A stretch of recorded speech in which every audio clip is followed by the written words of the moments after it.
àfi bí nǹkan òjijì bá tún ṣẹlẹ̀ lókù lásìkò tí à ń ṣe àkójọpọ̀ ìròyìn yìí lọ́wọ́. Ẹgbẹ́ òṣèlú Allied People's Movement APM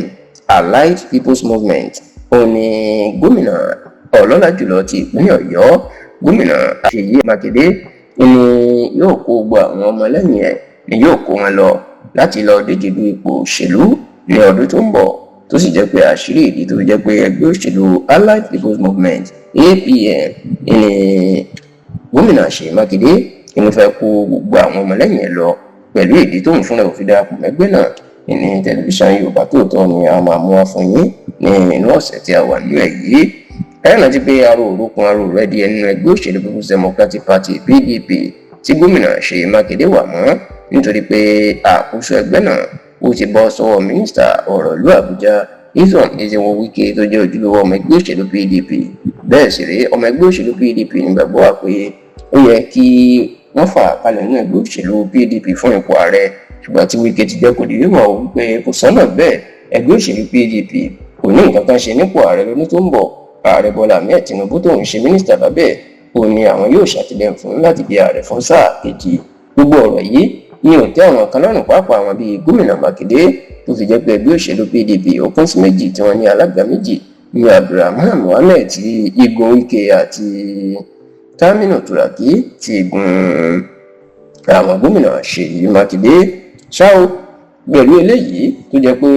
àjọ elétò ìdìbò orílẹ̀-èdè wa Independent National Electoral Commission INEC àti ilé ẹjọ́ tó yẹ pé ẹgbẹ́ òṣèlú igun PDP igun ti Wike ìnìwọ̀n dámọ̀ lábẹ́ òfin tẹ́gbẹ́ agbára lọ́wọ́. Ṣèyí Mákindé mọ̀ pé wúwà lóko ló ń gẹ̀ bóun bá gbìyànjú láti jẹ́ káwọn ọmọlẹ́yìn òun kọ́díje du ipò nínú ẹgbẹ́ òṣèlú PDP. Eléyìí la sì gbọ́ pé ó jẹ́ kí oníkálọ̀ darapọ̀ mọ́ ẹgbẹ́ òṣèlú APM ètí ògbó wọn ti ń darapọ̀ mọ́. Tẹlifíṣàn Yorùbá Tòótọ́ gbọ́ pé ìdí títí Mákindé tó fi mú ẹgbẹ́ òṣèlú APM ó ní bó ṣe ti wò ọ̀tún wò sí tí ó sì ṣe àgbéyẹ̀wò àwọn adarí ẹgbẹ́ náà torí pé wọn ò ní wàhálà ní ilé ẹjọ́ èyí tó lè jẹ́ ká gbégi dé òun àti àwọn ọmọlẹ́yìn nínú ẹgbẹ́ náà. Èyí láti gbọ́ pé ó jẹ́ kí gómìnà Ṣèyí Mákindé kó fara mọ́ ẹgbẹ́ òṣèlú APM. Bákan náà a gbọ́ pé nítorí ìdí tí gómìnà Ṣèyí Mákindé tí ò fi kúrò nínú ẹgbẹ́ òṣèlú PDP láti darapọ̀ mọ́ ẹgbẹ́ òṣèlú APM òun ni wípé wọ́n gbàgbọ́ wípé bí agbára bá fi bọ́ lọ́wọ́ ààrẹ Bọ́lá Ahmed Tinubu agbára yóò bọ́ lọ́wọ́ Wike náà kò ní àṣẹ lórí ẹgbẹ́ òṣèlú PDP mọ́. Ìgbà yẹn làwọn yóò sì gba àkóso ẹgbẹ́ òṣèlú